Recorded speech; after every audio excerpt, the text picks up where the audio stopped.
سنا ہے ٹڈی دل ایک عذاب بن کر آیا ہے اور یہ بھی قیامت کی نشانی ہے۔ ایسے موقع پر مسلمانوں کو کیا کرنا چاہیے؟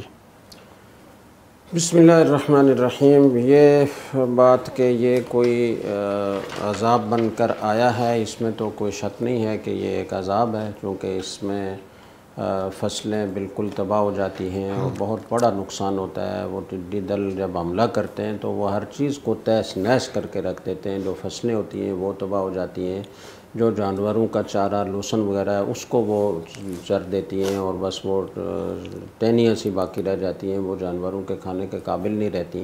اسی طرح پھلوں کے اوپر حملہ آور ہوتی ہیں اور ان کو تباہ کر دیتی ہیں، بلکہ جو پتے ہوتے ہیں اور جو کونپلیں ہوتی ہیں ان کو یہ کھا جاتی ہیں، تو پھر آگے پھل پیدا ہی نہیں ہوتا، اور اگر پھل موجود ہے تو اس کو بھی یہ اتنا متاثر کر دیتی ہیں کہ وہ انسان کے استعمال کے قابل نہیں رہتا۔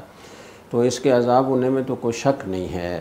اور یہ پہلی قوموں پر، فرعون کی قوم پر یہ عذاب آیا تھا، اور اس کا ذکر قرآن کریم میں ہے کہ جب وہ موسیٰ علیہ السلام نے ان کو ایمان کی دعوت دی تو انہوں نے کہا قالوا مہما تأتینا بآیۃ، آپ جو بھی نشانی لے کر آئیں گے ہم اس کو ماننے والے، وما نحن لک بمؤمنین، ہم آپ پر ایمان لانے والے نہیں۔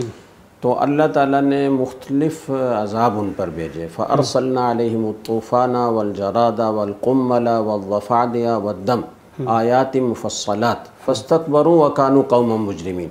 ہم نے ان پر طوفان کا عذاب بھیجا، یعنی سیلاب کی صورت میں، آسمان سے بارش برسی، کالے بادل آئے اور اتنا پانی برسا کہ لوگوں کے گھر چشمے بن گئے، اور بعض روایات میں آتا ہے کہ ان کی گردنوں تک وہ پانی، اگر وہ کوئی تھوڑا سا سر جھکاتا تھا تو ڈوب جاتا تھا۔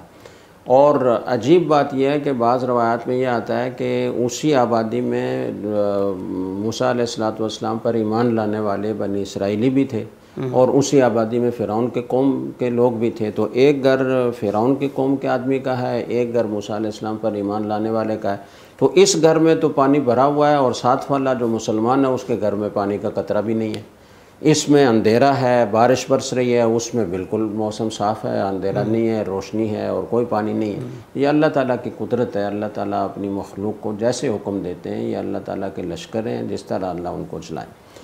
اور ایک ہفتے تک یہ کیفیت رہی، اور اس کے بعد پھر انہوں نے التجا کی حضرت موسیٰ علیہ السلام سے، معافی کی، عذر معذرت کی، اور دعا کا کہا کہ آپ ہمارے لیے دعا کر دیں، اس عذاب سے نجات مل جائے تو ہم ایمان لائیں گے۔ موسیٰ علیہ السلام نے دعا کی، اللہ کا عذاب ٹل گیا، لیکن وہ پھر سرکشی پر اتر آئے اور ایمان لانے سے انکار کر دیا۔ ایک مہینے کے بعد پھر ان کے اوپر ٹڈیوں کا اللہ تعالیٰ نے لشکر بھیجا، اور ان ٹڈیوں نے آ کر ان کے فصلوں کو تباہ کر کے رکھ دیا۔ اور اس میں بھی بعض روایات میں یہ آتا ہے، تاریخی روایات ہیں، لیکن اس میں یہ آتا ہے کہ ایک ہی کھیت، یعنی ساتھ ساتھ کھیت ہوتے تھے، یہ فرعون کے قوم کا کھیت ہے، یہ بنی اسرائیل کا کھیت ہے، تو اس کھیت کو تو وہ بالکل چر کر تباہ کر دیتی تھی اور ساری چیزوں کو تہس نہس کر دیتی تھی۔ برابر برابر کھیت بالکل ٹھیک ہے، اور کچھ اگر کوئی قبطی وہ اگر کچھ ٹڈیوں کو پکڑ کر وہ بنی اسرائیل کے کھیت میں ڈال بھی دیتا تھا تو وہ اڑ کر دوبارہ اس کھیت میں آ جاتی تھی۔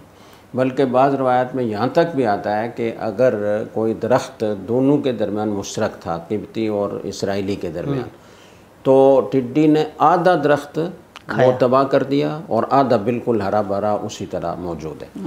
اور پھر اس قبطی نے کہا کہ یہ جو کھایا گیا ہے نا یہ تمہارا ہے، اور جو باقی ہے وہ میرا ہے۔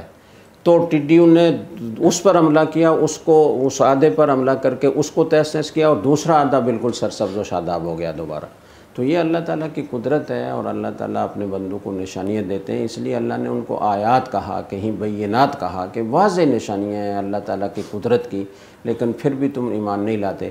پھر جوؤں کا عذاب آیا، پھر مینڈکوں کا عذاب آیا، ہر چیز میں وہ گھس جاتی تھیں، کھانے تباہ کر دیتی تھیں، والدم، پھر خون کا عذاب آیا کہ وہ جو بھی پانی کسی برتن میں رکھتے تھے وہ خون میں بدل جاتا تھا، چشمے سے پانی نکالتے تھے خون نکلتا تھا، دریائے نیل ان کے لیے جو سب سے بڑی چیز تھی، وہ اس سے پانی نکالتے تھے، وہ سارا خون ہوتا تھا، اور اسرائیلی نکالتے تھے وہ بالکل صاف پانی ہوتا تھا۔ اس طرح کے بڑے دلچسپ واقعات ہیں اس میں، اور عبرتناک واقعات ہیں۔ تو یہ بھی ایک عذاب ہے اللہ تعالیٰ کا، اور ہماری پوری قوم کو چاہیے، میں بار بار یہ باتیں کہہ چکا ہوں کہ ہمیں اپنے گناہوں سے توبہ کرنی چاہیے۔ افسوس ہوتا ہے کہ اتنے عذاب ہم پر برس رہے ہیں، کورونا کی کیا صورتحال ہے، ہسپتالوں میں جگہ ختم ہو گئی ہے، اور کثرت سے اموات بھی ہو رہی ہیں، اور ہمارا جو صحت کا نظام ہے وہ بالکل بیٹھنے کے قریب ہو گیا، مطلب اب لائنوں میں لگے ہوئے ہیں۔ انڈس ہسپتال کا آج کوئی کارگزاری سنا رہا تھا کہ باہر لائنیں لگی ہوئی ہیں، اور 3 دن سے لوگ وہاں انتظار میں ہیں کہ کوئی مریض صحتیاب ہو کر نکلے یا کسی کا انتقال ہو، بیڈ خالی ہو تو ہمارے مریض کو جگہ ملے۔ یہ صورتحال ہے، اور ہم ہیں کہ ہم گناہوں سے سچی توبہ نہیں کرتے، ہم ایک دوسرے پر الزام تراشی، سیاسی جماعتوں کو دیکھیں، دینی جماعتوں کو دیکھیں، وہ علماء اور دیندار طبقے کو دیکھیں، وہ سنی سنائی باتیں۔ ٹڈی دل سے بچنے کے لیے بڑی تعداد میں ہے، تو بچنے کے لیے کوئی دعا ہو، کوئی ایسی چیز ہو؟ دیکھیں، سب سے بڑی دعا تو یہی ہے کہ گناہوں سے توبہ کریں۔ جب تک گناہوں سے توبہ نہیں کریں گے، کسی وظیفے سے کوئی فائدہ ہونے والا نہیں ہے۔ اللہ تعالیٰ کا قرآن کریم میں ارشاد ہے وَمَن يَتَّقِ اللَّهَ يَجْعَلْ لَهُ مَخْرَجًا وَيَرْزُقْهُ مِنْ حَيْثُ لَا يَحْتَسِبُ۔ جو اللہ سے تقوی اختیار کرتا ہے، یعنی اللہ کا خوف اس کے دل میں، اور وہ اللہ کی نافرمانی سے بچتا ہے، تو اللہ تعالیٰ اس کے لیے ہر مشکل میں سے آسانی کا راستہ پیدا فرما دیتے ہیں، اور اسے ایسی جگہ سے رزق عطا فرماتے ہیں کہ اس کا وہم و گمان بھی نہیں ہوتا۔ لیکن اگر کوئی اس طرح نہیں کرتا، وَمَنْ أَعْرَضَ عَنْ ذِكْرِي فَإِنَّ لَهُ مَعِيشَةً ضَنْكًا وَنَحْشُرُهُ يَوْمَ الْقِيَامَةِ أَعْمَى۔ جو آدمی ہمارے ذکر سے، قرآن سے اعراض کرتا ہے، ہمارے بتائے ہوئے طریقوں سے اعراض کرتا ہے، اور اپنی منچاہی زندگی گزارتا ہے، خواہشات کی پیروی کرتا ہے، گناہوں کا ارتکاب کرتا ہے، اس پر سب سے پہلا عذاب ہم یہ مسلط کرتے ہیں کہ اس کی دنیا کی زندگی کو ضرور بضرور تنگ کر کے رکھیں گے۔ اللہ نے کئی تاکیدات کے الفاظ استعمال کر کے یہ بات ارشاد فرمائی، اور قیامت کے دن اسے ہم اندھا کر کے اٹھائیں گے۔ قال رب لما حشرتنی اعمی وقد كنت بصیرا۔ اس وقت وہ فریاد کرے گا، میرے رب آپ نے مجھے اندھا کر کے کیوں اٹھایا، میں تو دیکھتا تھا، چیزیں کے نظارے کرتا تھا۔ قال كذلك اتتك آیاتنا فنسیتها وكذلك اليوم تنسى۔ تو اللہ تعالیٰ کی طرف سے جواب یہ ملے گا کہ اسی طرح میری آیات تمہارے سامنے آتی رہیں، علماء تمہیں بتاتے رہے یہ جائز ہے یہ ناجائز ہے، تم نے ان کی پرواہ نہیں کی، ان کو پس پش ڈالا، تو آج تمہیں بھی اسی طرح بھلا دیا جائے گا، اور تمہاری کسی بات کی طرف توجہ نہیں دی جائے گی۔